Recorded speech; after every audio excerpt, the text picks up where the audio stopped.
तो today's chapter is rigid body dynamics और rotational dynamics. ठीक है, this is considered one of the difficult chapters in physics. समझ में? कोई फिजिक्स टीचर को अच्छा टीचर माना जाता है अगर उसी के सारे डाउट क्लियर कर सकता है इस चैप्टर का। इस चैप्टर में वो सारे चीज आएंगे ट्रांसलेटेड टू रोटेशनल मोशन, जो हम लोग लिनियर मोशन में पढ़ चुके हैं। हम लोग उसमें काइनेमेटिक्स पढ़े थे, यहाँ पर भी आएगा। वहाँ पर हम लोग इक्विलिब्रियम एनालिसिस पढ़े थे, यहाँ पर भी आएगा। रोटेशनल मोशन में कोई बॉडी नहीं घूमने के लिए क्या कंडीशन चाहिए and how those conditions are met. उसमें हम लोग न्यूटन्स लॉज पढ़े थे, first law, second law, third law, pseudo force, वो सब यहाँ पे आएंगे फॉर रोटेशनल मोशन। उसमें हम लोग फ्रिक्शन पढ़े थे, इसमें भी आते हैं फ्रिक्शन इन रोटेशनल मोशन। उसमें हम लोग वर्क एनर्जी पावर पढ़े थे, इसमें भी आते हैं rotational work, rotational energy and rotational power. ठीक, उसमें हम लोग कोलिजन पढ़े थे और इसमें कोलिजन भी आता है। IIT JEE के लिए ये चैप्टर पूरा पढ़ाने के लिए it takes around 37 to 38 classes for me. डरो मत, तुम लोगों को 7 क्लासेस में निपटा देंगे। ठीक है, क्योंकि इसमें काफ़ी कुछ चीज़ें तुम्हारे स्कूल में आता नहीं है, JEE मेन तक, मेडिकल एंट्रेंस तक आता नहीं। IIT JEE के लिए this chapter is considered as the most difficult chapter. जब किसी टीचर को इंटरव्यू में लेते हैं, टीचर का इंटरव्यू, तो पूछते हैं तो इसी से पूछते हैं, समझ में? तो पता चलता है कि कितना गहरी चास किया है ना। एनीवे, चैप्टर बड़ा इंटरेस्टिंग है। मैं कोशिश करूंगा कि आपको कुछ क्लैरिटी मिले और आप लोग समझने की कोशिश करना। बहुत सारे टर्म्स यूज करेंगे हम लोग, रोटेशनल मोशन, रिजिड बॉडी, है ना, वो सारा चीज को एक एक करके हम लोग समझेंगे। चलिए, पहला हुआ चैप्टर का नाम हुआ रोटेशनल डायनामिक्स और रिजिड बॉडी डायनामिक्स।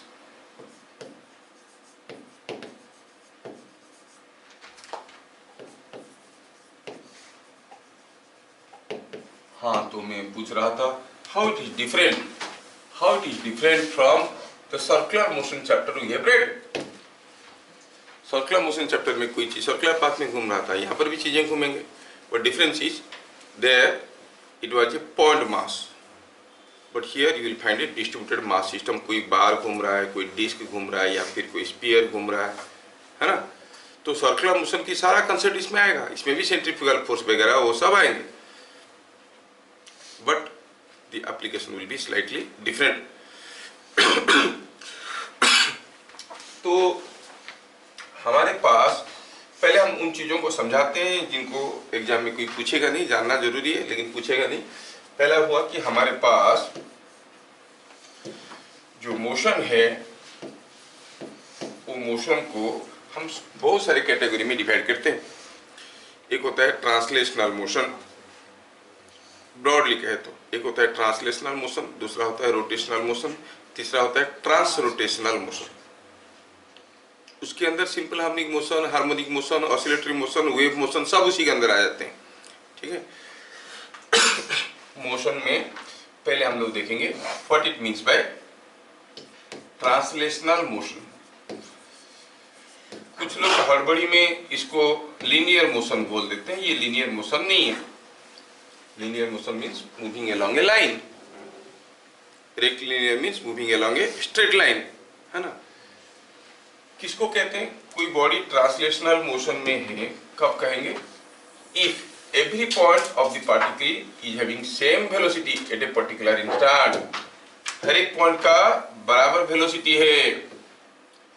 कोई बॉडी मूव कर रहा है, किसी भी एक पर्टिकुलर इंस्टेंट में उस बॉडी का हर एक पॉइंट का वेलोसिटी बराबर है, तो हम उसको कहेंगे ट्रांसलेशनल मोशन। फिर आता है रोटेशनल मोशन।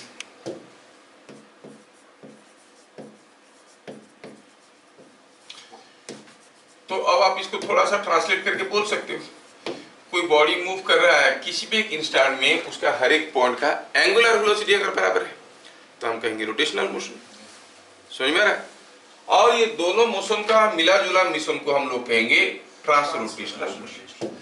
थोड़ा समझने की कोशिश करते हैं। तीसरा हुआ ट्रांसरोटेशनल मोशन।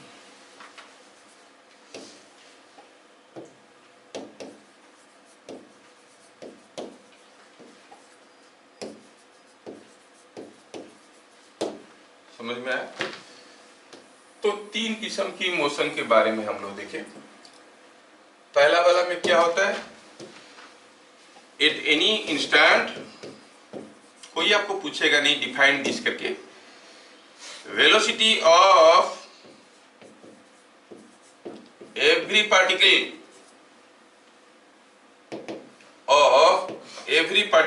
इज सेम,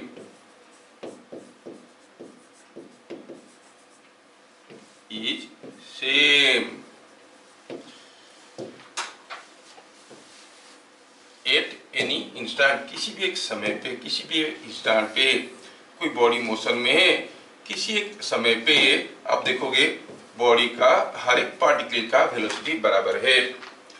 और अगर हम बात करें कि रोटेशनल मोशन, ये क्या है, through example I will explain, hold on, थोड़ा लिख लेते हैं इसको। दूसरा हुआ कि if at any instant angular velocity of every particle is same, at any instant क्या बराबर है, angular velocity of every particle, angular velocity of every particle is same.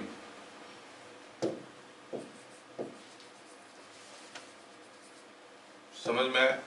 Angular velocity of every particle is same, तो हम कहेंगे ये हो गया आपका रोटेशनल मोशन। ठीक है। तीसरा होता है कि body which is given a translational motion as well as a rotational motion all together।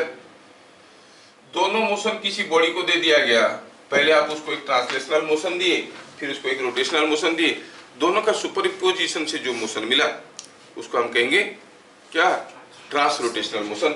ये हो गया क्या, ये हो गया combination of both, combination of translation and rotation.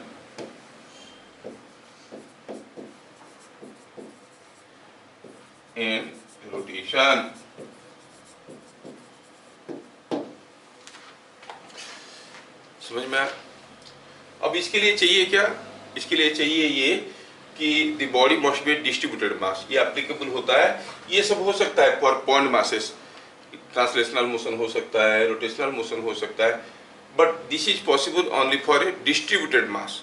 मतलब कोई पेन है, डिस्क है, रिंग है, उसके लिए, पॉइंट मास के लिए नहीं हो सकता। क्यों नहीं हो सकता, हम लोग धीरे धीरे ये सब चीज़ों को देखेंगे। जितना भी पढ़ेंगे उसको बढ़िया से क्लैरिटी के साथ पढ़ेंगे तो आगे चल के कोई कंफ्यूजन नहीं होगा। ठीक है,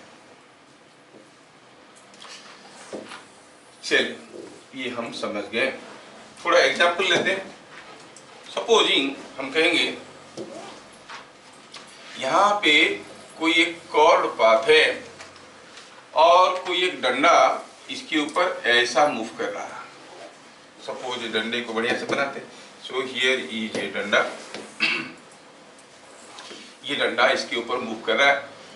किसी एक समय में ये डंडा ऐसे था, थोड़ी समय के बाद ये डंडा कुछ ऐसे था, थोड़ी समय के बाद ये डंडा कुछ ऐसे था, थोड़ी समय के बाद ये ऐसे था। सो यू सी दिस डंडा is moving in a chord path. समझ में आ रहा है? लेकिन किसी एक समय पे ये वाला पॉइंट जितना वेलोसिटी में इधर जा रहा था, ये पॉइंट उतनी वेलोसिटी में इधर जा रहा था, ये पॉइंट उतनी वेलोसिटी में इधर जा रहा था। किसी एक समय पे ये पॉइंट जितना वेलोसिटी में जा रहा था, ये पॉइंट भी उतना ही वेलोसिटी में जा रहा था, ये पॉइंट भी उतनी ही वेलोसिटी में जा रहा था। ओवरऑल देखने वाले को लगेगा कि it is moving in a chord path, it is rotating, what you see, it is undergoing a translatory motion. Velocity of every point is same at any particular instant.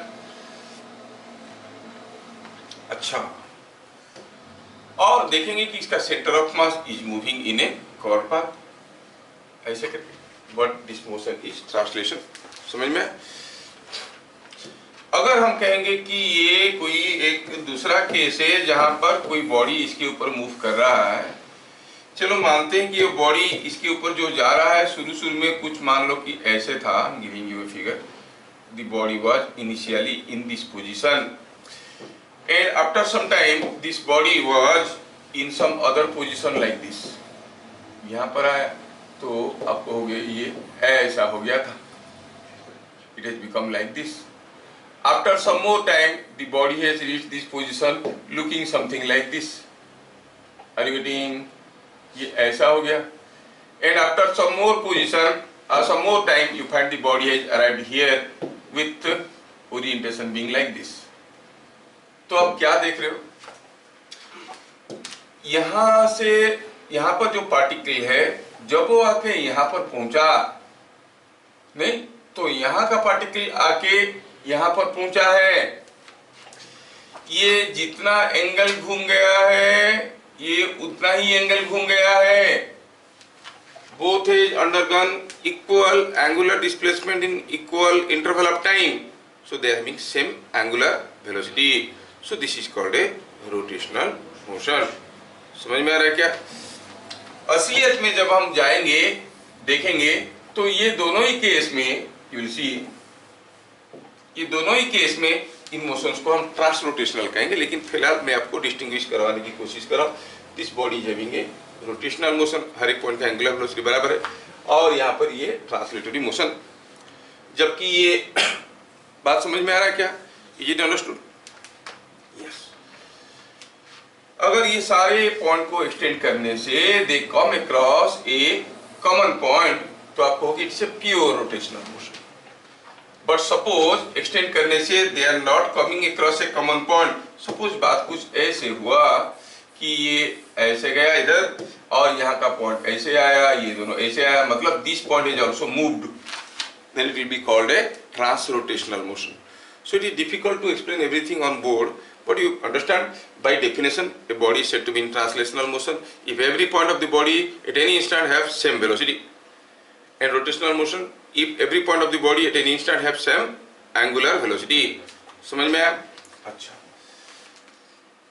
तो हमें ये चीजें समझ में आया। दूसरा है, हमें बताना था आपको कि what is a rigid body. अब रिजिड बॉडी के बारे में थोड़ा सा हम लोग देखेंगे।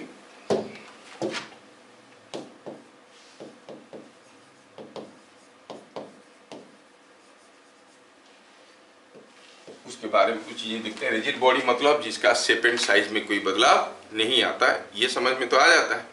The shape and size does not change during motion, तो ये रिजिड बॉडी कहेंगे। तो हम कहेंगे shape and size does not change during motion, तो हम उसको रिजिड बॉडी कहेंगे। किसी रिजिड बॉडी को हम दूसरे तरीके से भी इंटरप्रेट करेंगे। अगर ये कोई एक रिजिड बॉडी है और ये कैसा भी मोशन में जा रहा है और ये दो पॉइंट है इस बॉडी में, तो इन दोनों पॉइंट के बीच में जो डिस्टेंस है, the distance is always constant irrespective of the type of motion। ये घूम रहा है या सीधा जा रहा है या कैसे जा रहा है या घूमते घूमते जा रहा है, ए और बी के बीच में जो डिस्टेंस है वो हरदम कांस्टेंट है। ये पेन को मैं कैसे भी फेंक दूं, जब तक ये उड़ते हुए जा रहा होगा, ये एंड और ये एंड के बीच में जो डिस्टेंस है वो तो कांस्टेंट रहेगा। तो this is another important definition for rigid body, that distance between any two points is constant. ठीक है, क्या कहेंगे? distance between any two points in the body, distance between any two points in the body is a constant।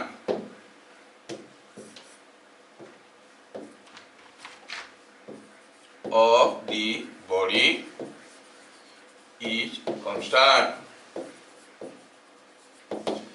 इससे क्या समझ में आता है? इससे समझ में ये आता है, अगर कोई एक बॉडी है और उसको मैं कुछ कुछ करके कैसे कैसे करके फेंक दिया, मतलब घुमा भी दिया हूं, ऐसे घुमा के इधर को फेंक दिया, ऐसे जा रहा है। थिंक ऑफ टू पॉइंट्स, ये एक पॉइंट है और ये दूसरा पॉइंट, मैं इसको बॉडी को घुमा के फेंक दिया, मतलब ये घूम भी रहा है और इधर भी जा रहा है। ऐसे हो सकता है नहीं हो सकता? When you throw a spin ball, है ना। हम लोग मैग्नस इफेक्ट के बारे में पढ़े थे जब हम पढ़ रहे थे वो रोटेशनल डायनामिक्स का। कोई बॉल को स्पिन करके भी फेंकते हैं हम, तो घूमते घूमते जा रहा है। मान लो ये एक पॉइंट है और ये एक पॉइंट है, यहाँ पर दो पॉइंट्स है। दिस बॉडी इज मूविंग, घूमते घूमते जा रहा है। तो हो सकता है कि ये पॉइंट कुछ इस डायरेक्शन में जा रहा होगा और ये पॉइंट कुछ इस डायरेक्शन में जा रहा होगा, कुछ अलग अलग डायरेक्शन में जा रहे होंगे क्योंकि घूम रहे हैं और आगे जा रहा है कि नहीं। ऐसा केस में हम जानते हैं कि ये दोनों पॉइंट के बीच में डिस्टेंस कांस्टेंट है। Let us correlate. ये पॉइंट ए पॉइंट बी के तरफ कुछ वेलोसिटी में जा रहा है। What is the velocity of A towards B? You say v1 cos θ1। कितना वेलोसिटी में बी ए से दूर जा रहा है? कितना वेलोसिटी में बी ए से दूर जा रहा है? सपोज हम कहेंगे ये वेलोसिटी v2 है, ये एंगल θ2 है। बी ए से दूर जा रहा है v2 cos θ2 में। अब ए जा रहा है बी के तरफ क्या स्पीड में? v1 cos θ1। बी जा रहा है ए से दूर कितना स्पीड में? v2 cos θ2। और ए और बी के बीच में डिस्टेंस कांस्टेंट है, मतलब ए बी के तरफ जितना स्पीड में जा रहा है बी ए से दूर उतने ही स्पीड में भाग रहा है। तो इससे हमें ये समझ में आया कि ए बी के तरफ जितना स्पीड में जा रहा है बी ए से दूर उतने ही स्पीड में जा रहा है। तो इसको क्या कहेंगे? Velocity of A along the line A B is equal to velocity of B along the line A B. दोनों बराबर होंगे तभी ना दोनों के बीच में डिस्टेंस कांस्टेंट रहेगा, नहीं? तो इसको लिखेंगे for two points A and B. कोई दो पॉइंट है ए और बी, आप कहोगे velocity of A and B along line joining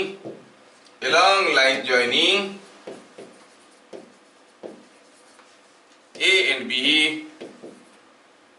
and B is same। दोनों का velocity along the same line same है, वेलोसिटी सेम है, मतलब स्पीड भी सेम है, डायरेक्शन भी सेम है।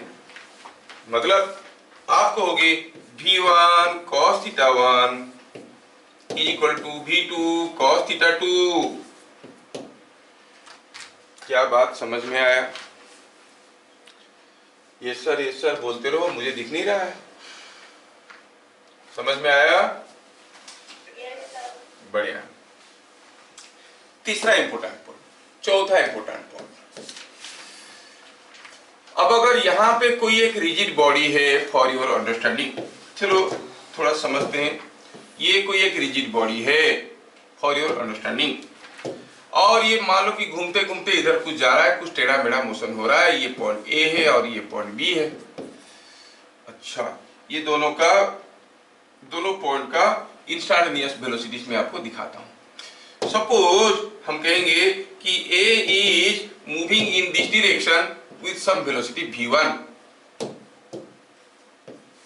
ठीक है, और ये एंगल है θ1। Suppose B is moving in this direction with some velocity v2, है ना, और दिया गया है कि ये जो एंगल है, ये एंगल जो है वो θ2 है। थोड़ा समझना यहाँ पे क्या कहेंगे? Velocity of A and B both along the line joining A and B same, v1 cos θ1 is equal to v2 cos θ2। अच्छा, ये जो v1 cos θ1 है, इसको अगर मैं दो कंपोनेंट में रिजॉल्व करता हूं, एक कंपोनेंट ऐसा वाला और एक कंपोनेंट ऐसा वाला, तो हम इसको कहेंगे v1x, v1 का x कंपोनेंट, और इसको कहेंगे v1y कंपोनेंट। ऐसे कहेंगे, ये हो जाएगा v1 cos θ1, ये हो जाएगा v1 sin θ1। सिमिलरली v2 का भी दो कंपोनेंट हो सकते हैं, एक हुआ v2 का x कंपोनेंट, एक हुआ v2 का y कंपोनेंट। तो इसको मैं कहूं कि v2y और ये v2x। क्या बात समझ में आया? अभी चलो पूछते हैं b को, बताओ a का मोशन कैसा है? क्या a तुम्हारे तरफ आ रहा है? बोलेगा नहीं, मेरे तरफ नहीं आ रहा है। क्योंकि b का v2x जितना है a का v1x उतना ही है। अब सोचो ये पेन का पॉइंट, मान लीजिए पॉइंट b मूव कर रहा है, लेकिन a को b का v2x वाला वेलोसिटी नहीं दिख रहा है। Relative velocity of b in this x direction with respect to a is 0, क्योंकि v2x v1x बराबर है। तो a को b का कौन सा वेलोसिटी दिखाई देगा? ये वाला। ये तो 0 हो गया नहीं। अगर हम पूछेंगे what is velocity of a with respect to b, I am not writing the point now, I am trying to explain, बाद में पॉइंट को लिख लेंगे। Velocity of a with respect to b, velocity of a with respect to b is velocity of a minus velocity of b. velocity of a क्या है? You say it is v1x plus or v1x I cap plus v1y j cap minus velocity of b क्या है? v2x I cap minus v2y j cap. क्या मेरी बात समझ में आ रहा है? क्योंकि नीचे की तरफ है ना, है कि नहीं? थोड़ा सिंप्लीफाई करो तो हम तो जानते हैं कि v1x और v2x बराबर है, तो जैसे हम इसको एक्सपांड करेंगे v1x v2x कैंसिल हो जाएगा, मिलेगा क्या? मिलेगा आपको v1y minus v2y j cap. तो b को क्या लग रहा है कि a का वेलोसिटी है समथिंग j के, मतलब ऊपर की तरफ ऐसे। सर ब्रैकेट खोला तो पॉजिटिव हो जाएगा। हाँ, ये v1 प्लस हो जाएगा। तो a को लगेगा, b को लगेगा कि a मूव कर रहा है इस डायरेक्शन में v1y प्लस v2y स्पीड में, नहीं? अच्छा, then what is angular velocity of a with respect to b? Suppose ये रॉड का लेंथ l है, b को पूछेंगे बताओ a का वेलोसिटी क्या है, वो बोलेगा ऊपर की तरफ है, जबकि a इधर जा रहा है, b इधर जा रहा है। b को पूछेंगे with respect to b a का वेलोसिटी इधर को है, कितना है? v1y plus v2y। ठीक है, अब b को लग रहा है कि वो खुद मूव नहीं कर रहा है, a इधर जा रहा है, तो ऐसे मतलब क्या लगेगा इसको? ये सर्कुलर पाथ में घूम रहा है। समझ में आ रहा है कि नहीं आ रहा है? तो b को लगेगा कि a मेरे चारों तरफ गोल गोल घूम रहा है, मैं मूव नहीं कर रहा हूँ, a हरदम ऐसे ही जा रहा है, चाहे a का पोजीशन कहीं भी हो। b को लगेगा कि a का velocity is always perpendicular to the length, perpendicular to the line joining a and b, है कि नहीं? तो अगर b को पूछेंगे a का एंगुलर वेलोसिटी क्या है, दिखेगा a का जो वेलोसिटी इसको दिख रहा है क्या है, वो v1y plus v2y by l। चलो b को पूछते हैं और बताओ a कैसे घूम रहा है, क्लॉकवाइज घूम रहा है कि एंटी क्लॉकवाइज घूम रहा है? b पे बैठो, b को लग रहा है कि वो खुद मूव नहीं कर रहा है, a मूव कर रहा है इधर, तो b को क्या लगेगा? a b के चारों तरफ कैसे घूम रहा है, क्लॉकवाइज कि एंटी क्लॉकवाइज? अरे नहीं, a इधर जा रहा है, b को क्या लगेगा? a ऐसे जा रहा है, तो ये कौन सा हुआ? क्लॉकवाइज। ये डिजिटल क्लॉक की द्वारा जमाना है और एनालॉग क्लॉक निकल गया, तो ये लगेगा कि एंगुलर वेलोसिटी इज क्लॉकवाइज। चलिए सेम एक्सपेरिमेंट करते हैं, पूछते हैं a को b का वेलोसिटी क्या है। लेट अस रीराइट एवरीथिंग अगेन। शायद आपको अभी समझ में आ गया होगा, तो मैं यहां पे करना चाहूंगा what is velocity of b with respect to a। Velocity of b with respect to a, अब क्या हो जाएगा?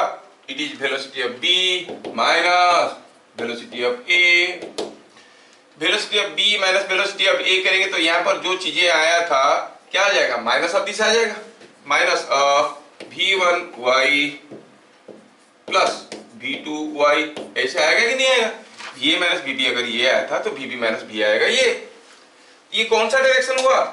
डाउनवर्ड, क्योंकि दिस मच जे कैप हुआ करता है, यहाँ पर जे कैप था, अपवर्ड था, पॉजिटिव था, अभी ये माइनस आ गया, मतलब डाउनवर्ड है। क्या मेरी बात समझ में आ रहा है? इसका मतलब a को क्या लग रहा है? b किधर जा रहा है? b को लग रहा था a ऊपर जा रहा है ये वेलोसिटी में, ये वेलोसिटी में। अब a को लग रहा है कि b नीचे जा रहा है ये वेलोसिटी, उतने ही स्पीड में नहीं। तो what is angular velocity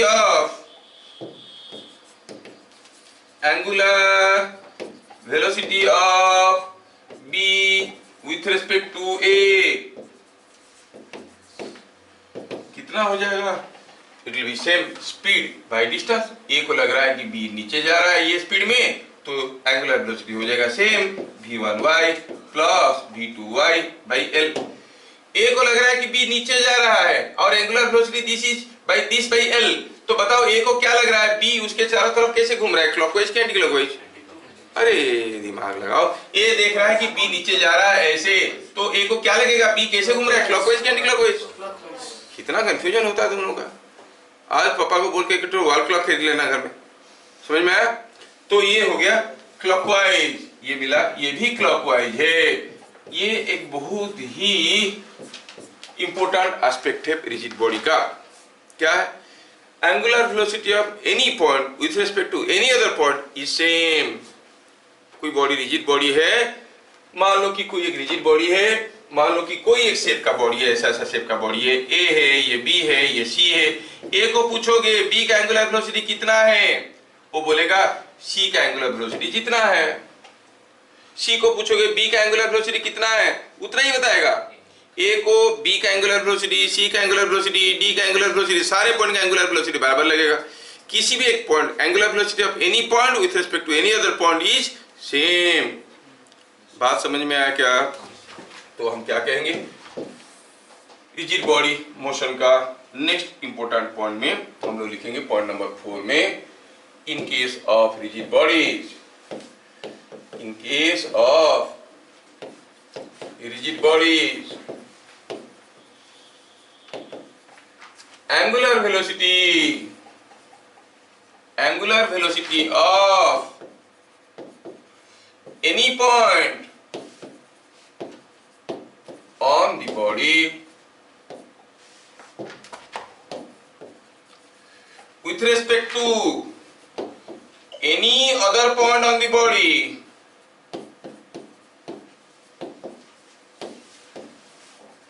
is same. Angular velocity of any point on the body with respect to any other point on the body is same. Her point को लग रहा है कि दूसरा पॉइंट मेरे चारों तरफ ओमेगा एंगुलर वेलोसिटी में घूम रहा है और that omega is same for all points. समझ में आया? खैर रिजिड बॉडी के बारे में हम लोग ढेर सारी चीजें देखेंगे, लेकिन थोड़ा सा देखेंगे कि क्या आप लोग ये अप्लाई करना सीख गए हो। सपोज हम कहेंगे कि यहाँ पे कोई एक लेडर रखा गया है और ये जो लेडर है ये कुछ ऐसा है। लेडर बनाते हैं बढ़िया सा लेडर, जब हमारे पास रेडीमेड है तो बेकार का क्यों। यस, ये कोई एक लेडर है, ये किसी लेडर को किसी वॉल के सहारे किसी फ्लोर के ऊपर रख दिया गया। अब दिया गया है कि एंगल थीटा, अगर लेडर का निचला हिस्सा v1 वेलोसिटी में आगे जाएगा, ऑब्वियस है कि ऊपर वाला हिस्सा v2 वेलोसिटी में नीचे आएगा। आएगा कि नहीं आएगा? पूछा गया बताओ what is v1 by v2। बात समझ में आया? What is v1 by v2 and ladder is a rigid body, you know you can not change its shape and size during its motion. इसका मतलब याद करें वो पॉइंट को, क्या था वो पॉइंट? ये था कि velocity of any point A and any two points A and B along the line joining A B is same. मतलब ए बी के तरफ ए का वेलोसिटी अलोंग ए बी जितना होगा, बी का वेलोसिटी अलोंग ए बी वही होगा। अगर ये पॉइंट को हम ए मानते हैं, ये पॉइंट को बी मानते हैं, तो इस पॉइंट का वेलोसिटी इस डायरेक्शन में जितना होगा, इस पॉइंट का वेलोसिटी इस डायरेक्शन में उतना ही होगा। क्या मेरी बात समझ में आ रहा है? ये पॉइंट कौन है? ये है बी, सॉरी, ठीक है। तो ए का वेलोसिटी इस डायरेक्शन में जितना होगा, बी का वेलोसिटी इस डायरेक्शन में उतना ही होगा। तो सॉल्यूशन में क्या कहेंगे? एग्जांपल में here what is v1 bye, अब पूछा है क्वेश्चन में, हियर ये क्या है? इसको कहो v2 डैश और इसको कहो v1 dash. Here v2 dash is equal to v1 dash, है कि नहीं? v2 डैश क्या है? Component of v2 in this direction. अगर ये एंगल थीटा है, ये एंगल कितना है? 90 माइनस थीटा। तो आप कहोगे it is v2 cos 90 minus theta is equal to V1, ये एंगल कितना है थीटा, cos थीटा। क्या मेरी बात समझ में आ रहा है? तो cos 90 माइनस थीटा कितना होता है, sin थीटा। सो आप कहोगे V2 sin theta, V2 sin थीटा is equal to V1 cos theta, और यहां से आपको एक रिलेशन मिल गया V2 by V1 is equal to cot theta. समझ में आ रहा है? हाँ ठीक है। थोड़ा आपको इमेजिन कर लेना भी चाहिए। अगर हम B को पूछेंगे A का मोशन कैसा है, B को A का कौन सा मोशन दिखेगा, ओनली एंगुलर मोशन नहीं, और B को क्या लगेगा, A उसके चारों तरफ घूम रहा है, क्लॉकवाइज कि एंटी क्लॉकवाइज। B को पूछेंगे A कैसे घूम रहा है, B देख रहा है, उसका खुद का मोशन उसको पता नहीं, वो बोलेगा कि A तो क्लॉकवाइज घूम रहा है नहीं। और अगर A को पूछेंगे B कैसे घूम रहा है, A को क्या दिखेगा, B का ओनली ये वाला वेलोसिटी दिखेगा, क्योंकि ये वाला वेलोसिटी तो दिखेगा नहीं, है कि नहीं। तो A को क्या लगेगा, B क्लॉकवाइज घूम रहा है, A B के चारों तरफ जितना एंगुलर वेलोसिटी में घूम रहा है, B A के चारों तरफ उतना ही एंगुलर वेलोसिटी में घूम रहा है, सेम मैग्नीट्यूड सेम डायरेक्शन। और अगर निकालना चाहोगे तो निकाल सकते हो। कोई पूछेगा what is the angular velocity about B, तो आप कहोगे कि d theta by dt, rate of change in theta नहीं, d थीटा बाई dt। और यहाँ पर 90 माइनस थीटा है, यहाँ पर एंगुलर वेलोसिटी क्या होगा, देखो यहाँ पर d थीटा बाई dt निकालेंगे तो angular velocity at B about B निकालेंगे तो हम कहेंगे d theta by dt। Theta घट रहा है कि बढ़ रहा है, जैसे जैसे ये फिसल रहा है, घट रहा है कि बढ़ रहा है, भाई ये आगे फिसल रहा है तो थीटा ग्रेजुअली घट रहा है ना। फिर something is decreasing, d theta by dt क्या होता है, theta 2 minus theta 1 by dt। तो theta 2 minus theta 1 will be positive और नेगेटिव, ये एंगल घट रहा है नेगेटिव होगा।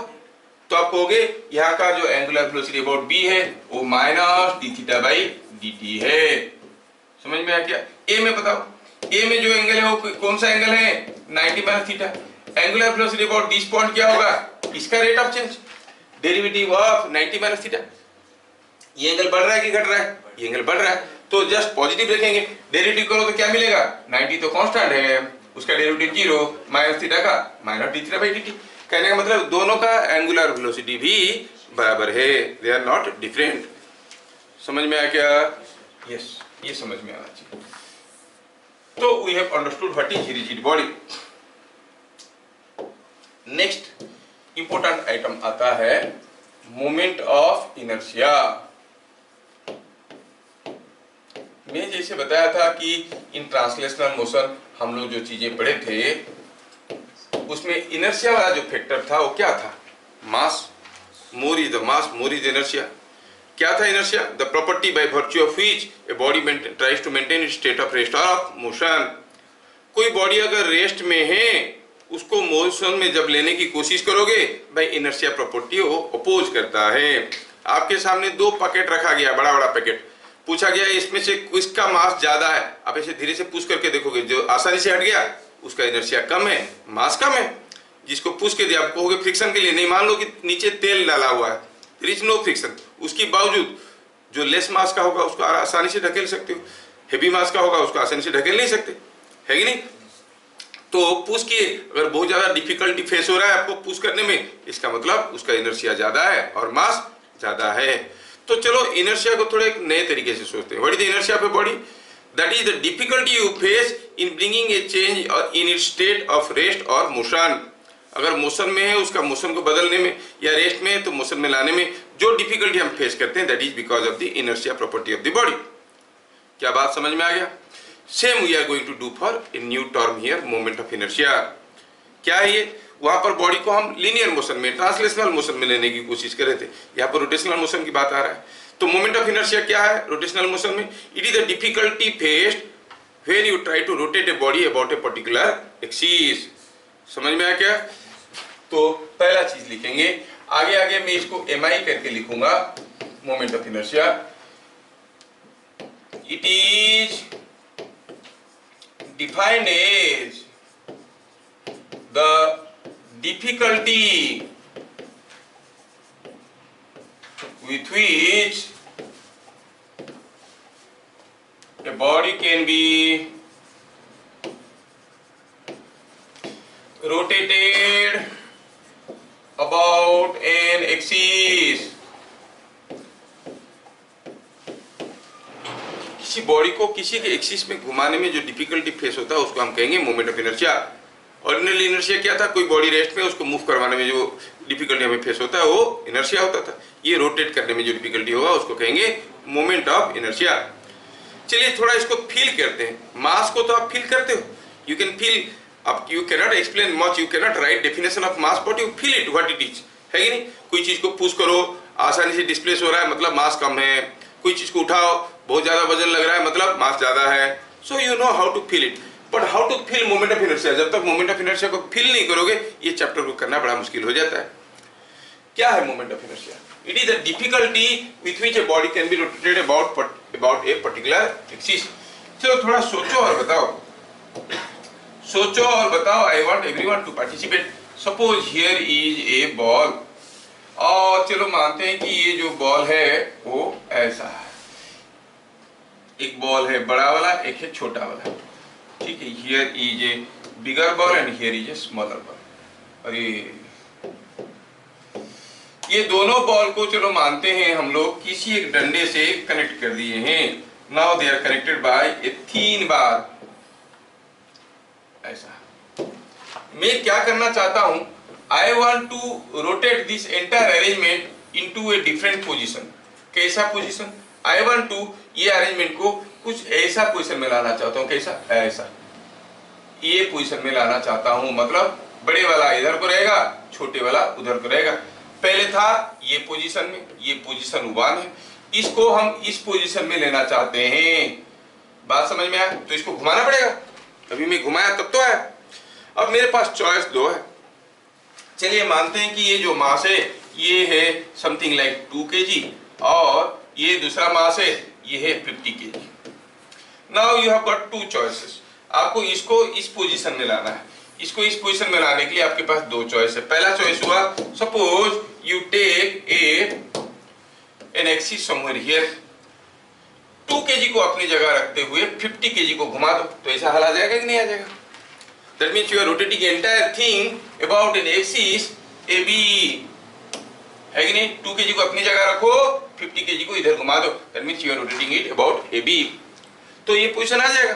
और आप ये भी तो कर सकते हो, keeping 50 kg at its ease, you rotate the entire thing, you rotate the entire thing about CD, तभी तो ये हल आ जाएगा।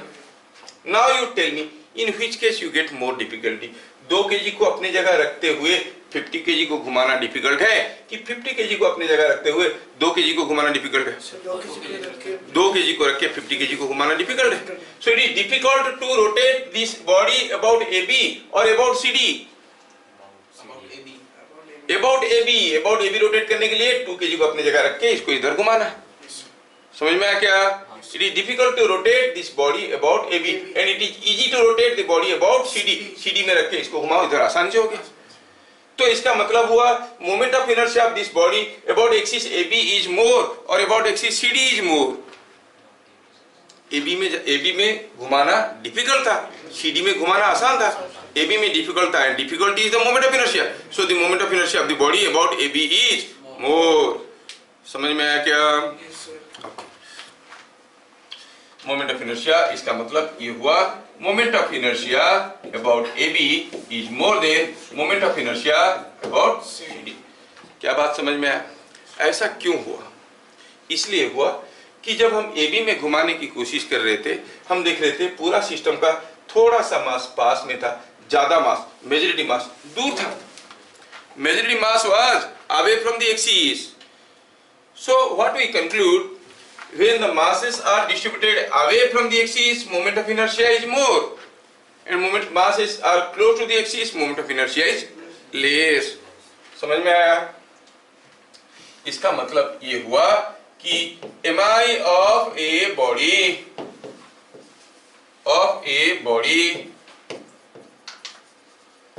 about an axis, about an axis depends on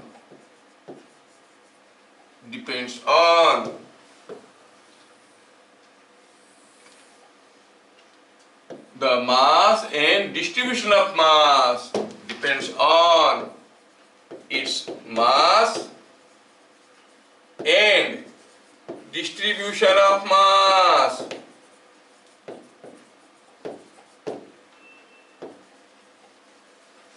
With respect to axis, when masses are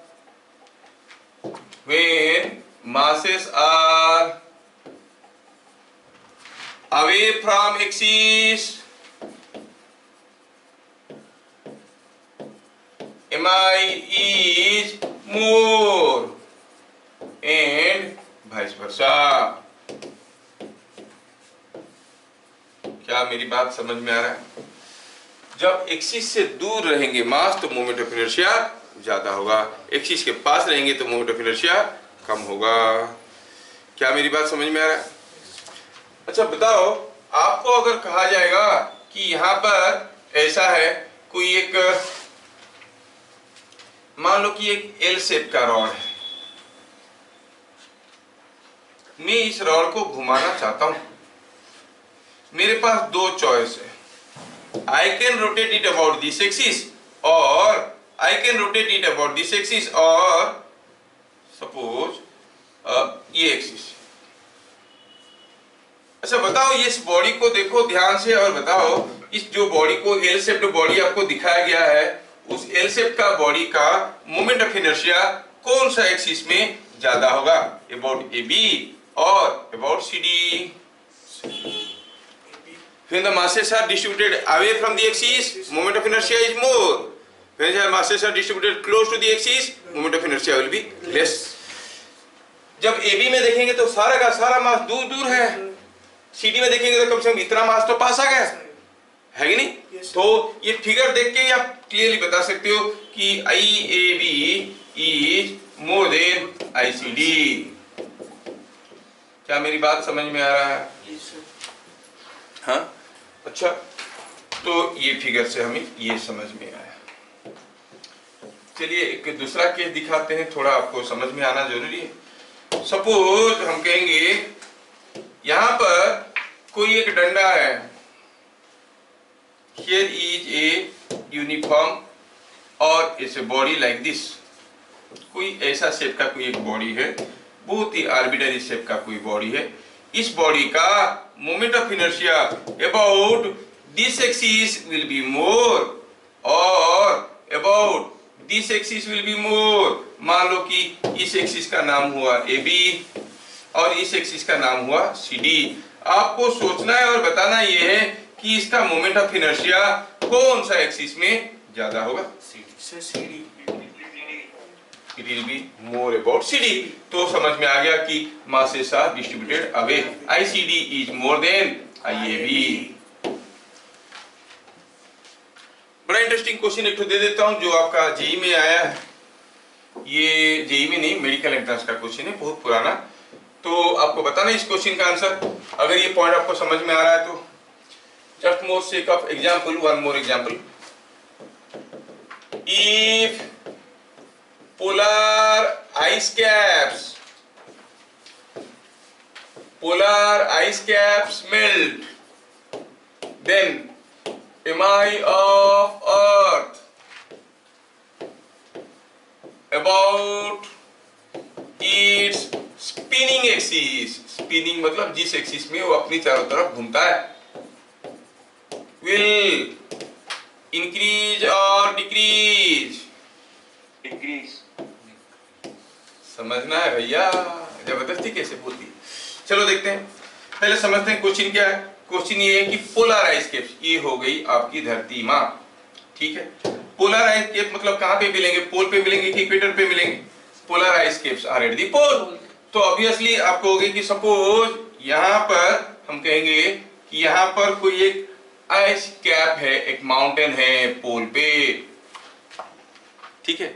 ये जो mountain है, ये mountain मान लो कि कुछ, अरे ऐसा था।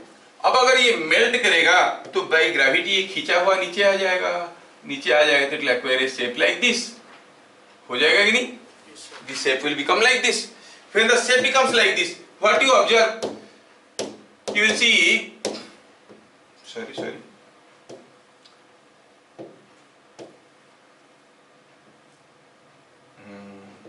तो आपको मिलेगा क्या कि जो मासेस जो पहले एक्सिस के आसपास थे, इस एक्सिस में ये घूम रहा था, अब वो एक्सिस से दूर चले गए हैं। Masses are moving away from the axis, moment of inertia will increase और डिक्रीज? इंक्रीज। तो आप कहोगे mi इंक्रीजेस, ठीक है। सपोज मैं आपको एक दूसरा क्वेश्चन देता हूं, कोई रोटेटिंग टर्न टेबल है, उसके ऊपर कोई लड़का या फिर लड़की, चलो मानते हैं कोई भी एक है, जो घूम रहा है अपना हाथ को ऐसे करके। ये लड़की इज रोटेटिंग, बड़ा गंदा लड़की हो गया, अच्छा वाला बनाते हैं। Let us make a beautiful girl. Yes, अब ये लड़की सुंदर लगेगी। यस, ये लड़की अब ऐसा करके इसके ऊपर खड़े होके घूम रही है, ठीक है। अब ये जो लड़की इसके ऊपर घूम रही है, अगर वो अपना हाथ डाल देती है, if she drops her hands, अगर वो अपना हाथ डाल देती है, अरे मुंडी निकल गई, अगर वो लड़की अपना हाथ डाल देती है नीचे, तो बताओ उसका मोमेंट ऑफ इनर्शिया बढ़ेगा कि घटेगा? ये भी क्वेश्चन है। A man on a rotating turntable was rotating about his axis with hands outstretched. If he drops his hands, moment of inertia will increase or decrease? देखो ये इस एक्सिस में घूम रहा था, अभी वो इसी एक्सिस में घूम रहा है, लेकिन हुआ क्या? डिफरेंस हुआ कि पहले उसके मासेस एक्सिस से दूर दूर थे, अब वो समझ में आया क्या? ये क्वेश्चन में आया है। जब आप कोई भी झूले में बैठ के झूला झूल रहे हो, जिस झूले में बैठ के आप झूला झूल रहे हो, अगर उस झूले पे खड़े हो जाओगे, moment of inertia will increase और डिक्रीज? सोचना है कि आप कौन से एक्सिस में घूम रहे थे, इस एक्सिस में, है कि नहीं? खड़े हो जाएगा तो masses will come close, moment of inertia will decrease. समझ में आ रहा क्या? मोमेंट ऑफ इनर्शिया बढ़ेगा या घटेगा ये जानना बहुत जरूरी है, क्योंकि उसको लेके एंगुलर वेलोसिटी कम ज्यादा होगा, वर्क कम ज्यादा होगा, एनर्जी कम ज्यादा होगा, ऐसे करके चीजें बदलेंगे। तो आप कौन सा केस में मोमेंट ऑफ इनर्शिया ज्यादा कहोगे? ये केस 1 है, ये केस 2 है। कौन सा केस में मोमेंट ऑफ इनर्शिया ज्यादा है? mi in case 1 is more than mi in case 2, ठीक है।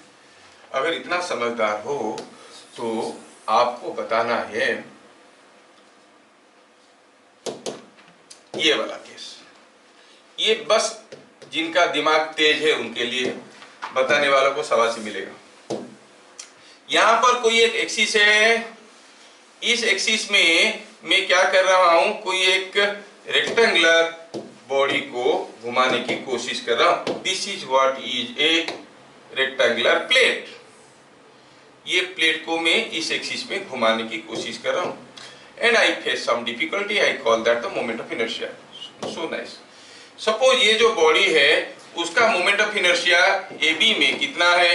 दिया गया है कि the moment of inertia of this body about A B, I A B कितना है? सपोज आई नॉट है, ऑलरेडी दिया गया है, कुछ है कितना है, यूनिट क्या है मालूम नहीं है, सपोज आई नॉट है।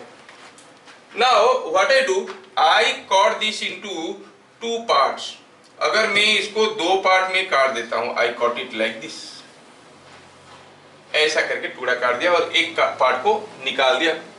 This upper part is removed, मतलब क्या बच जाएगा आपके पास? क्या बच जाएगा? अब आपके पास वही अरेंजमेंट है ए बी वाला, इसको ले लो, लेके बनाते हैं इसको। ये हो गया ए बी वाला अरेंजमेंट। अब जो बच गया है कौन है? वो ये कुछ ऐसा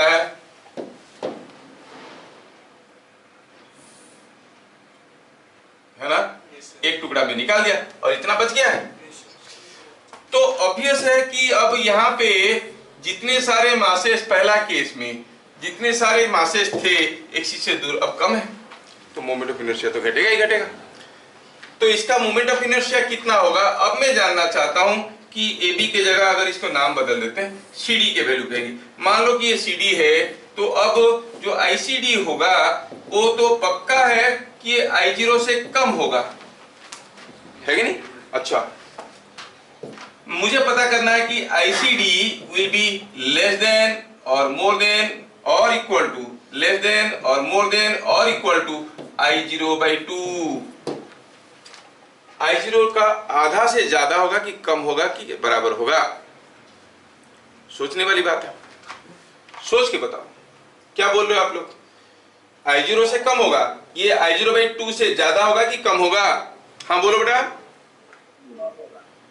आवाज नहीं आ रहा है, टेल लाउडली। कम होगा। कम होगा, क्यों बताओ? चलो इसको दो टुकड़ा करते हैं, मास इसका जितना इसका भी उतना है। मैं इसको अगर दो टुकड़ा करता हूं तो ये टुकड़े का भी घुमाने में कुछ मोमेंट ऑफ इनर्शिया है, ये टुकड़ा के भी मोमेंट ऑफ इनर्शिया है। अच्छा, टुकड़ा नंबर 1 का AB में मोमेंट ऑफ इनर्शिया ज्यादा है कि 2 का AB में मोमेंट ऑफ इनर्शिया ज्यादा है? 1 का ज्यादा है। 1 के केस में ज्यादा मास अवे है, 2 के केस में ज्यादा मास क्लोज है। तो 1 का मोमेंट ऑफ इनर्शिया ज्यादा है, 2 का मोमेंट ऑफ इनर्शिया कम है, दोनों मिला के है I0, मतलब 2 का क्या है? I0/2 से भी कम। क्या मेरी बात समझ में आया? तो सही आंसर क्या हो जाएगा? कितना बढ़िया बताया, देखा मैं बोला कोई ना कोई इंटेलिजेंट है जो बताएगा। IGCD is less than I0/2। कौन बताया? मैं नाम तो देख नहीं पाया, रवि बताया कि रश्मि बताया? कौन बताया? सर रवि। रवि। अक्षित भी बोल रहा है। असित भी बोल रहा है, वेरी गुड, कितना बढ़िया है। इतना सोचने वाले बच्चों को इंटेलिजेंट बच्चा कहा जाता है। अब मैं क्यों कहूं, लोग कहते हैं इंटेलिजेंट। तो ICD is equal to I0/2। समझ में आया क्या? तो थोड़ा बहुत एक फीलिंग आ रहा है मोमेंट ऑफ इनर्शिया क्या है। अब तक जो मालूम है, it is the difficulty with which a body can be rotated about a particular axis and it depends upon the axis and distribution of masses with respect to axis. When the masses are away from the axis, moment of inertia is more. When the masses are close to the axis, moment of inertia is less. ऐसा करके आता है, ठीक है? ठीक है। Now moment of inertia के बारे में तीसरा point, mathematically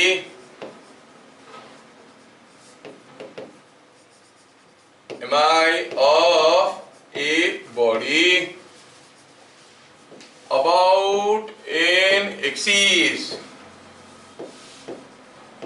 is given by I is equal to summation of mi xi square। ये आपके सामने कोई एक बॉडी है और उसका मोमेंट ऑफ इनर्शिया आपको पता करना है किसी एक एक्सिस में, जो एक्सिस आपके सामने यहाँ पे रखा है। अबाउट दिस एक्सिस इस बॉडी का मोमेंट ऑफ इनर्शिया पता करना है।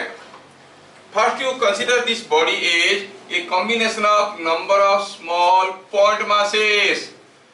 ये M1 है, ये M2 है, ऐसे करके छोटे छोटे सारे मास के बारे में सोचो। M3 है, ठीक है। अब मान लो कि ये M2 है, ये M3 है, लाइक दिस। सपोज हम कहेंगे M1 का डिस्टेंस यहां से है, एक्सिस से है x1, M2 का है x2, M3 का है x3 एंड सो ऑन। सारे मासेस का डिस्टेंसेस आपको मालूम है। Remember M1, M2, M3 are point masses. Then moment of inertia of this body about this axis AB, I call it IAB, is equal to M1 x1 square, M2 x2 square and so on। ये सारे को जोड़ोगे तो आपको मिलेगा moment of inertia. समझ में आया क्या मतलब है? क्या मोमेंट ऑफ इनर्शिया कभी नेगेटिव हो सकता है? मास इज नेवर नेगेटिव और ये square of A quantity is always positive, so it is always a positive quantity, ठीक है, ऑलवेज ए पॉजिटिव क्वांटिटी। अच्छा बताओ यूनिट क्या होगा? Unit kg metre square, distance का स्क्वायर, केजी मीटर स्क्वायर। समझ में आया? तो कोई भी बॉडी का किसी भी एक्सिस में मोमेंट ऑफ इनर्शिया निकालने के लिए उस बॉडी को टुकड़े टुकड़े करो, हर टुकड़ा का डिस्टेंस देखो और M1 x1 square, M2 x2 square निकालो और जोड़ दो, मिल जाएगा मोमेंट ऑफ इनर्शिया, है ना? ठीक है।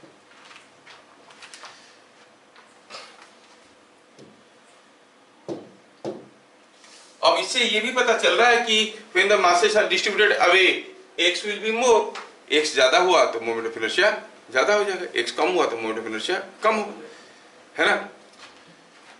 बस आपको समझ में आया कि नहीं आया जानने के लिए मैं एक छोटा सा एग्जांपल करना लेना चाहता हूं कि सपोज हम कहेंगे this is our x axis and say this is our y axis. यहाँ पर रखा है कोई एक मास से 5 kg का और यहाँ पे रखा है कोई एक मास जो कि 2 kg का है। इस पॉइंट का कोऑर्डिनेट दिया हुआ है 3,4 और इस पॉइंट का कोऑर्डिनेट दिया है 6,2। If coordinates are in metre, find mi of system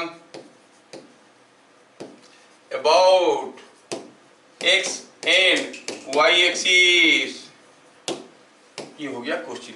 ये जानते हो कि ये y एक्सिस है, ये एक्सिस है, ये सबको मालूम है, बताने की कोई जरूरत नहीं है, एवरीवन नोज इट।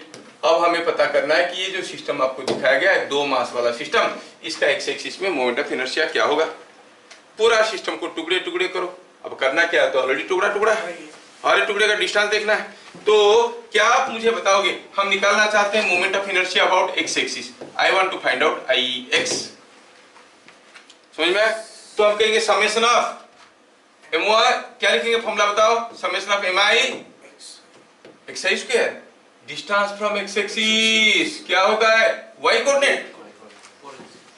समझ में आ रहा है? ये याद रखना, मैं इसलिए करवा रहा हूं क्योंकि तुरंत बच्चे करके आ जाएंगे summation of mi xi square plus summation करके आ जाएंगे, बोलेंगे that is moment of inertia about x axis. No, समझ में आ रहा है? तो क्या लेंगे हम यहाँ पर, क्या लेंगे, कौन सा डिस्टेंस को लेंगे हम लोग, 4 को लेंगे। तो आपकी जानकारी के लिए लिखता हूं summation of mi yi square that gives you Ix। Similarly अगर मुझे निकालना पड़ेगा Iy तो कहूंगा summation of mi xi square. क्या बात समझ में आया? ये अक्सर गड़बड़ होता है और मेडिकल एंट्रेंस में आया है। तो summation of mi yi square करेंगे तो m1 क्या हो गया 5 kg, उसका करेस्पॉन्डिंग y1 4 स्क्वायर, m2 क्या हो गया 2 kg, उसका corresponding y square 2 square. So it is coming out to be 80 plus 8 is 88 kg metre square. क्या बात समझ में आ रहा है? सिमिलरली बताओ what is Iy, 117। It is 5 into distance का स्क्वायर। कौन सा डिस्टेंस को लेना चाहिए हमें, ये वाला distance. We are finding the moment of inertia about y axis, मतलब ये सारा का सारा चीज को हम कुछ ऐसे घुमाना चाहते हैं। पहला केस में ऐसे घुमाना चाहते थे, समझ में आ रहा है? अच्छा, तो ये 5 इंटू ये डिस्टेंस क्या है 3 का स्क्वायर प्लस 2 इंटू 6 का square, so 72 plus 45 is 117 kg metre square. समझ में आया क्या? 2 की जगह 3 मास होता क्या फर्क पड़ता, सबको निकाल के जोड़ देते। इधर दिया होता क्या फर्क पड़ता, वही डिस्टेंस ही तो देखना है। क्या बात समझ में आ रहा है?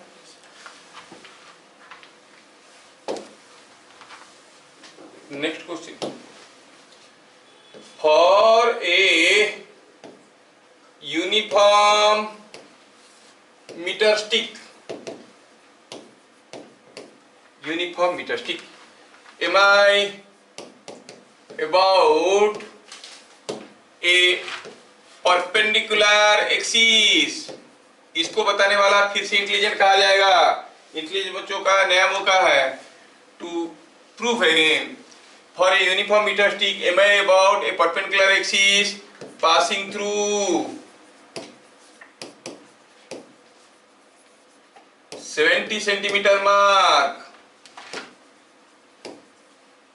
70 centimeter mark is I1 and through 30 centimeter mark is I2।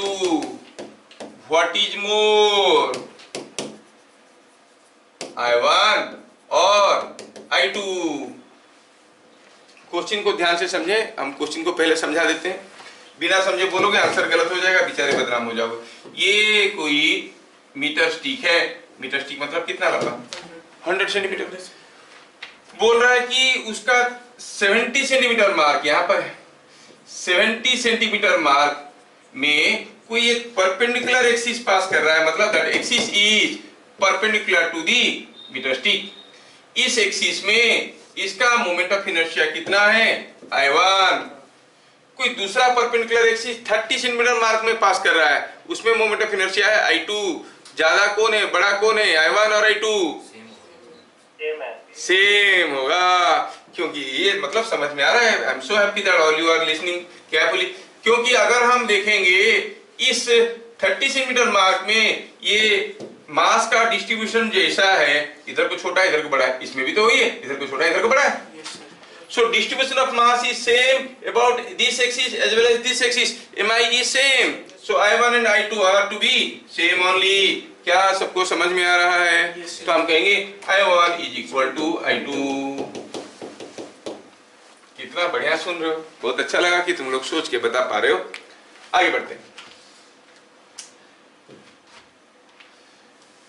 Mi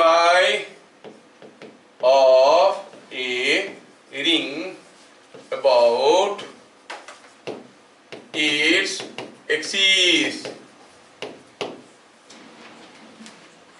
सोचो कि ये कोई एक रिंग है और इस रिंग का एक्सिस तो आपको मालूम है, रिंग का एक्सिस ऐसा होता है। इस एक्सिस में कोई एक रिंग का मोमेंट ऑफ इनर्शिया बताना है आपको। रिंग के बारे में क्या जानकारी दिया है कि मास m है और रेडियस r है। इस रिंग का मोमेंट ऑफ इनर्शिया निकालना है। हम क्या करते हैं, थोड़ा इसको थोड़ा टॉप व्यू से देखते हैं। Let us see the top view. Top view से अगर देखेंगे तो ये मिलेगा कि ये this is just a ring like this and the axis is somewhere here passing through the centre. Axis अब कुछ ऐसा है, ये रिंग का मास m है, रेडियस r है। मोमेंट ऑफ इनर्शिया निकालना है तो आप क्या कहोगे, रिंग को पहले टुकड़े टुकड़े करो, m1 m2 m3, हर टुकड़ा का डिस्टेंस देखो from the axis. What is the distance of m1 from this axis, r। Distance of m2 r, distance of m3 r। तो आप कहोगे I और mi about axis of ring is equal to, इस point को कुछ नाम देते हैं O, चलो कहते हैं IO, and that is equal to m1 r square m2 r square, ये कैपिटल R, चलो ठीक है कैपिटल R कर देते हैं, m1 r square plus m2 r square. सबको जोड़ो और निचोड़ो, क्या मिलेगा, r square goes common, m1 m2 m3 m4 सबको जोड़ो तो मिलेगा m। So it is mr square kg metre square. क्या बात समझ में आया? तो मोमेंट ऑफ इनर्शिया इज ये।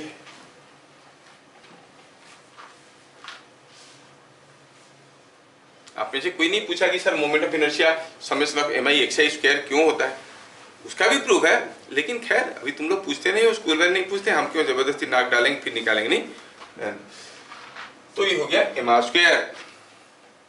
आया समझ में? तो किसी एक रिंग का मोमेंट ऑफ इनर्शिया होता है mr स्क्वायर। ठीक है। मैं अगर आपको कहता हूं कि सपोज हम कहेंगे कि यहां पर कोई एक सेमी सर्कुलर रिंग है, ये है एक सेमी सर्कुलर रिंग। अब ये थिन रिंग का मास m है, रेडियस r है। The ring has got mass m, radius r। और इस रिंग का moment of inertia about a perpendicular axis पता करना है। दिया है कि इस रिंग का रेडियस है r। क्या आप में से है कोई पहलवान जो बताएगा what is moment of inertia of the semi circular ring about an axis passing through O? तरीका क्या है, हर एक मास का डिस्टेंस निकालो, m1 r square m2 r square m3 r square, सबको जोड़ेंगे तो क्या होगा, वही mr स्क्वायर ही तो होगा। 1/2 mr² क्यों होगा? वही तो समझना है कंसेप्ट, समझ में आ रहा है कि नहीं? तो इस केस में भी IO क्या हो जाएगा आपका? इस केस में भी IO हो जाएगा कितना? Same mr²। आप कहोगे IO इज mr²। क्या बात समझ में आ रहा है? चलिए अगला, mi of a ring or of a thin bar about a perpendicular axis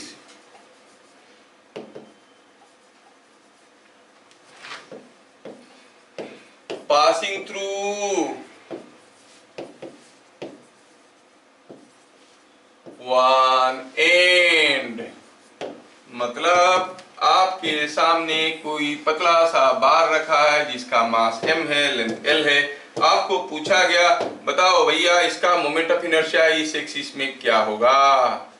इस एक्सिस में what is the moment of inertia you want to know. किसके लिए? For this mass m, length l, it's a thin bar. समझ में आया? तरीका तो एक है, टुकड़े टुकड़े करो, हर टुकड़ा का डिस्टेंस देखो और हर टुकड़े के लिए mi xi² निकाल के जोड़ दो, m1 x1² m2 x2² ऐसे करके निकाल के जोड़ दो। So simple. हाँ चलो देखते हैं। यहां से कुछ में लेता हूं l डिस्टेंस में और x डिस्टेंस में मैं एक छोटा सा टुकड़ा लेता हूं। ये डिस्टेंस x है और मैं लिया छोटा सा टुकड़ा जिसका लेंथ है dx।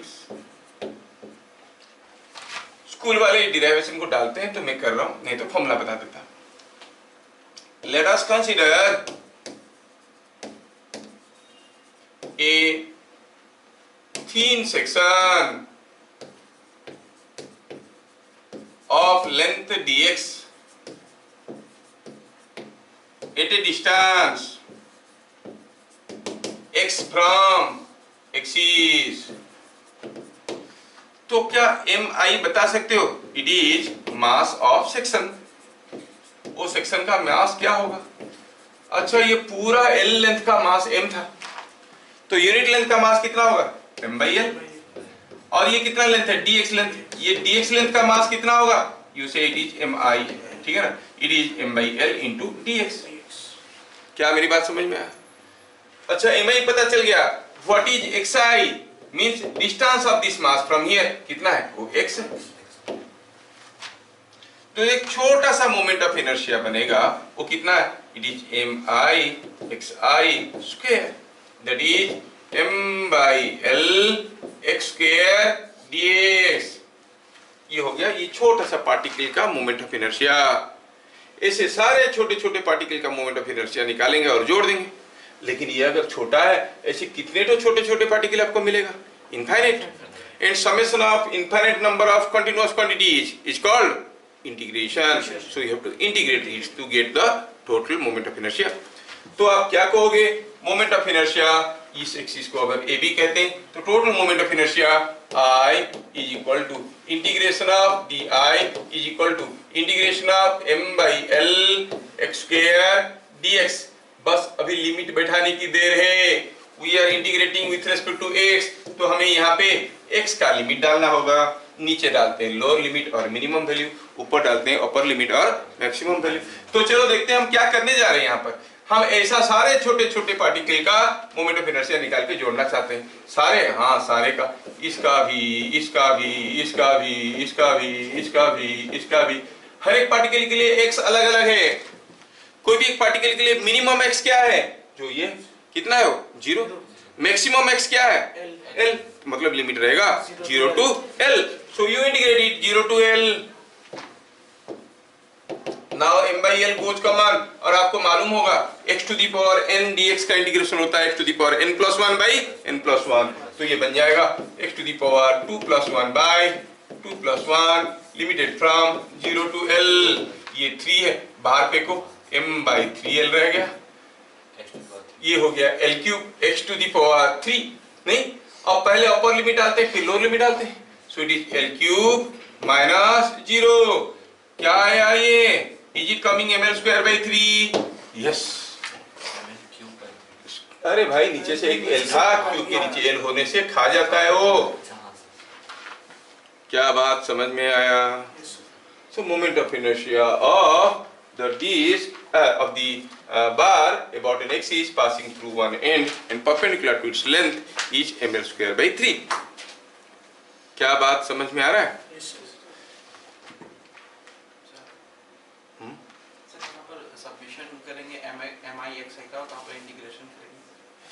अगर कंटिन्यूअस नहीं है, आपको कहा जाएगा 1 to 100 तक जोड़ो, 1 2 3 4 सबको जोड़ो।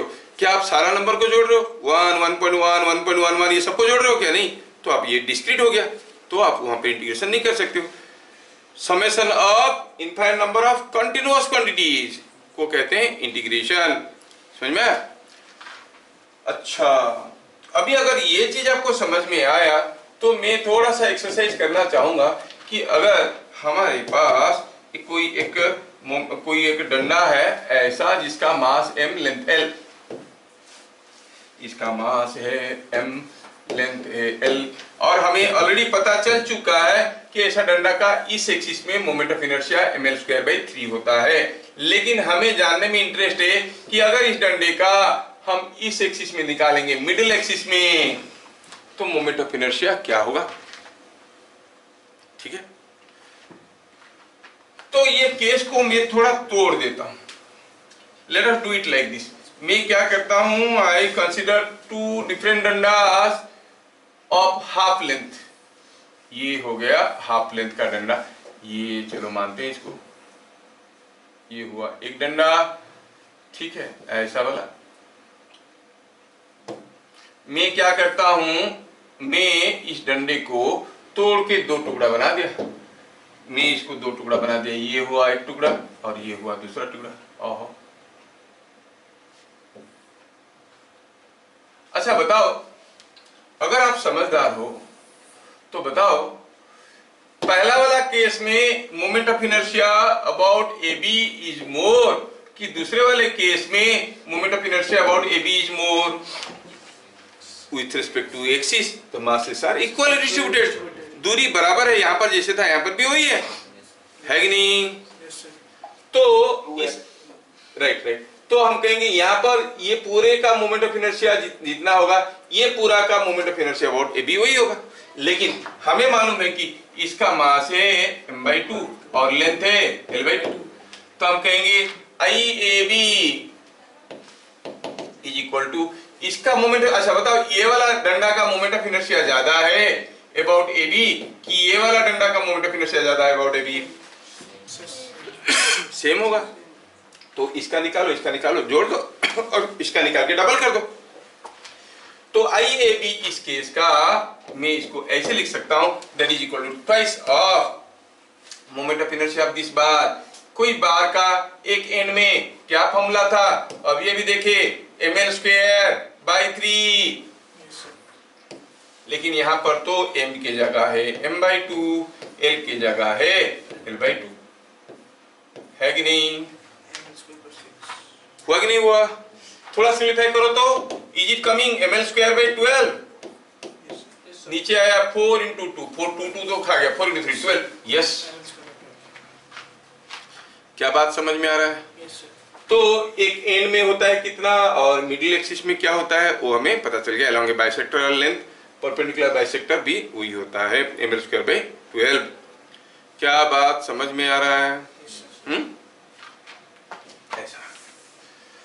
तो यहाँ पे मैं आपको और एक दो छोटे छोटे एक्स्ट्रा पॉइंट बता दूंगा, वो याद रखो, काम में लगेगा। डिराइवेशन नहीं करेंगे हम लोग, चाहोगे भी तो कर सकते हैं, बट व्हाई अननेसेसरी। तो अभी तक हमें जितना पता चला है उसके हिसाब से रिंग का moment of inertia mr square होता है, वो सबको मालूम है। और कोई 3 बार का आपको बताना, ये 3 बार है, कौन है ये? 3 बार। 3 बार का आपके लिए क्वेश्चन है, आप मेरे को बताना फटाफट। इस एक्सिस में अगर इसका मास m लेंथ l है, क्या कोई बताएगा इस एक्सिस में मोमेंट ऑफ इनर्शिया क्या होगा? What is the moment of inertia about this axis for a bar of mass m length l? ये मास m है, लेंथ l है। इस एक्सिस में कितना होता था? ml स्क्वायर बाई याद रखना पड़ेगा जब तक जिंदा हो। ये ऐसा चीज है, समझ में आया? जैसे like to stable you can not forget for your life time. ये मत पूछना है कि कब तक याद रखना है।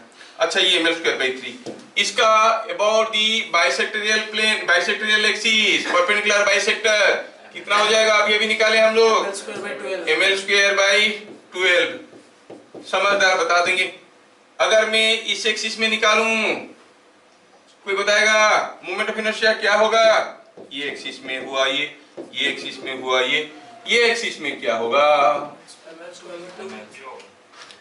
m इंटू एम आई इंटू xi²। 3 बार है। सारा का मास, सारा का सारा मास एक्सिस के ऊपर है कि नहीं?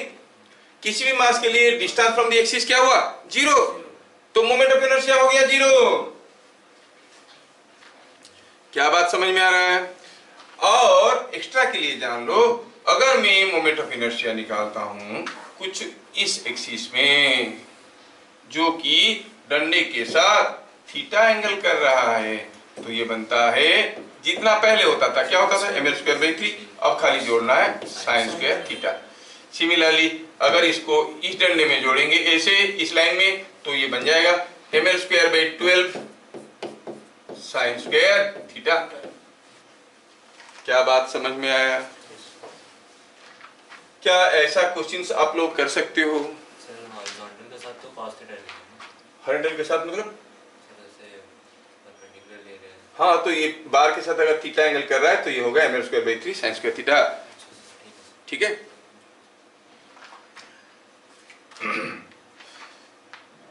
ठीक है, मैं चाहूंगा कि आप चैनल में इस क्वेश्चन का आंसर लिख के भेजो। कितने लोग सही आंसर देते हैं शाबाशी मिलेगा। देयर आर 3 थिन बार्स, 3 ठो सिमिलर बार ऐसे, अरे क्या है, 3 ठो सिमिलर बार ऐसे रखे गए हैं। There are 3 similar bars. ठीक है? और तीसरा वाला कुछ ऐसा है,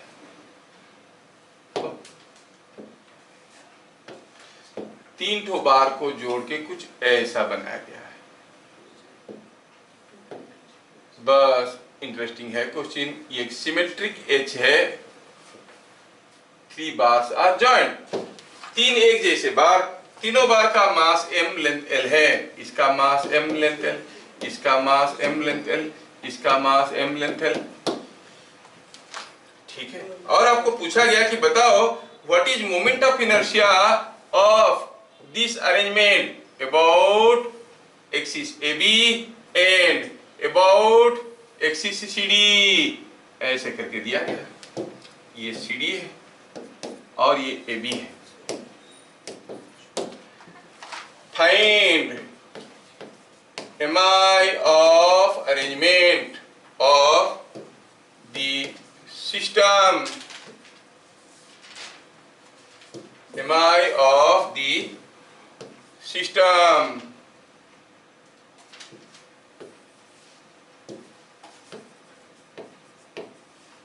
about axis AB and CD।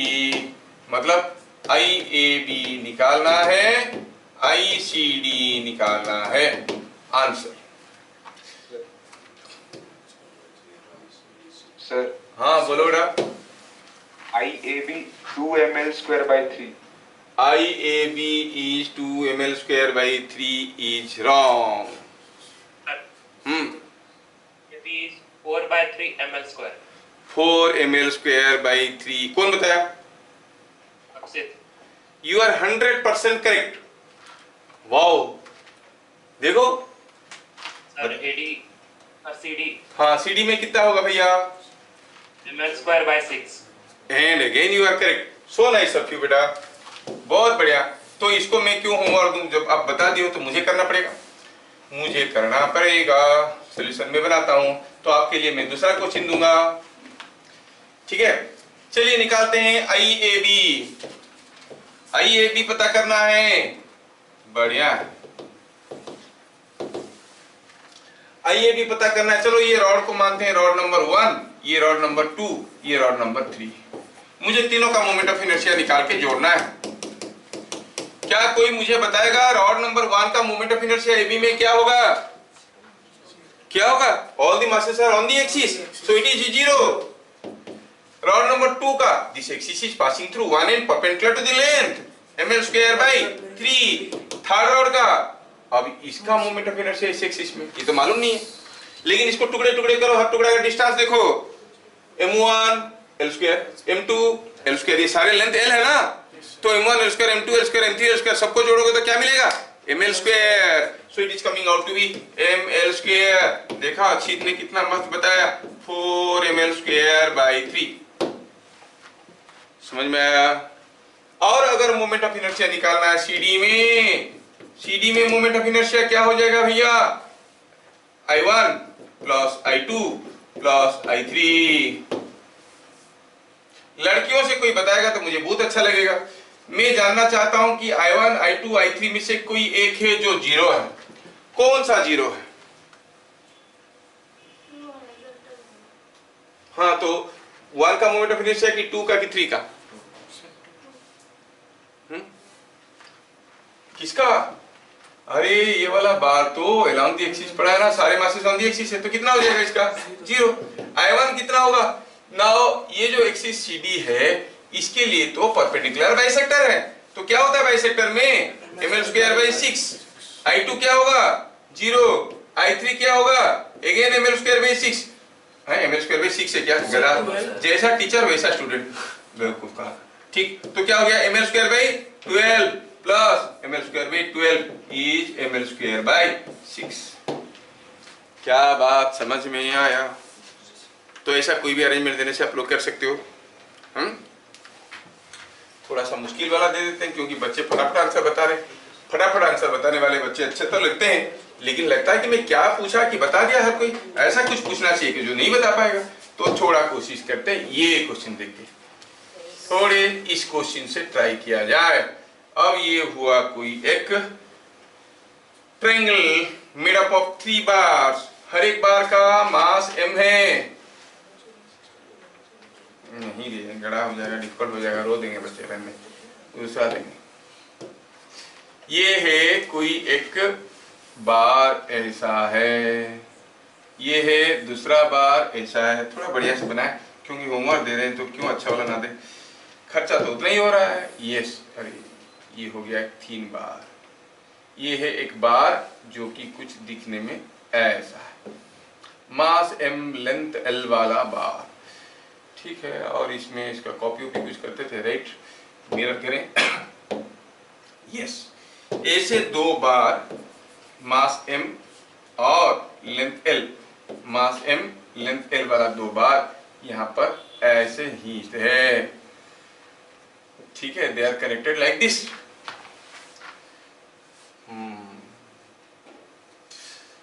ठीक है, इस पॉइंट को O कहो,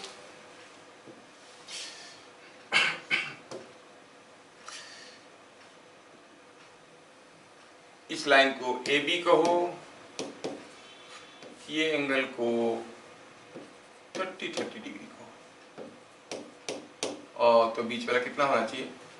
60 गया तो 120 होना चाहिए. दिख नहीं रहा है ना, तो 60 को अब दिखेगा 60. ये 60, ये 60 है डिग्री, ये 60. फाइंड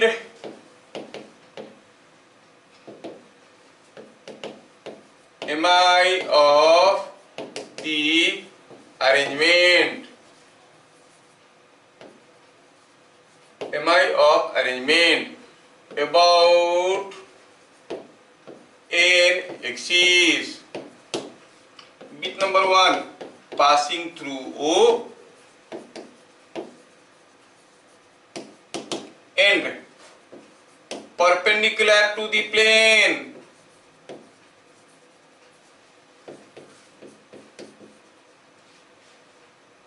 परपेंडिकुलर टू प्लेन मतलब कैसा एक्सिस?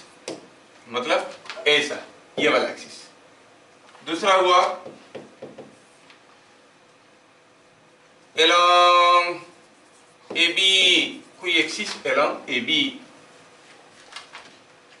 क्या बात समझ में आया? ये बताना है.